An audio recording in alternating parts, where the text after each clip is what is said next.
Como todo creyente, también los obispos, los presbíteros y los diáconos tienen que vivir la vida según el Espíritu. Y esa es la espiritualidad.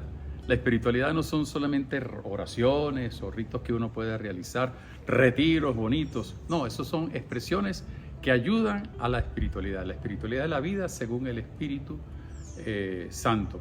Así nos lo enseña también Pablo en diversas de sus cartas, sobre todo en el capítulo 8 de la carta a los romanos.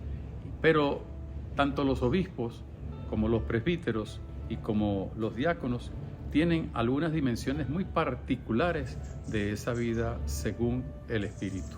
Es lo que llamamos nosotros la espiritualidad diocesana, la espiritualidad propia de aquel que rige una iglesia local, de aquel que está en comunión con su presbiterio y en comunión con el obispo para ayudar al crecimiento de la iglesia local.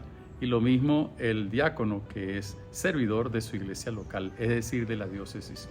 Y la espiritualidad diocesana es eminentemente una espiritualidad cristológica porque actúa en nombre del Señor, por tanto tiene que estar identificado con el Señor, al cual, por otra parte, habiendo sido identificado con Él por el bautismo, por el sacramento está configurado a Él.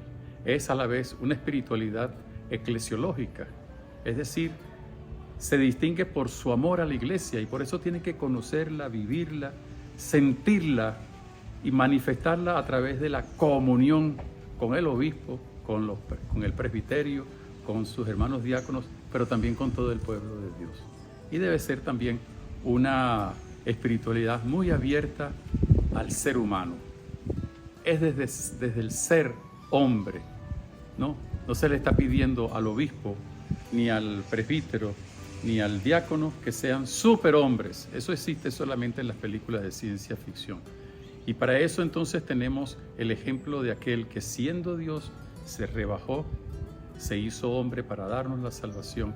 Y Él entonces no hacía otra cosa sino actuar en el nombre de su Espíritu, del Espíritu Santo, en comunión con Dios Padre, como nos lo enseña también. Fíjense que aquella profecía de Isaías se hace realidad allá en la sinagoga de Nazaret, cuando Jesús dice: hoy se cumple esta escritura, el Espíritu del Señor está sobre mí. ¿Para qué?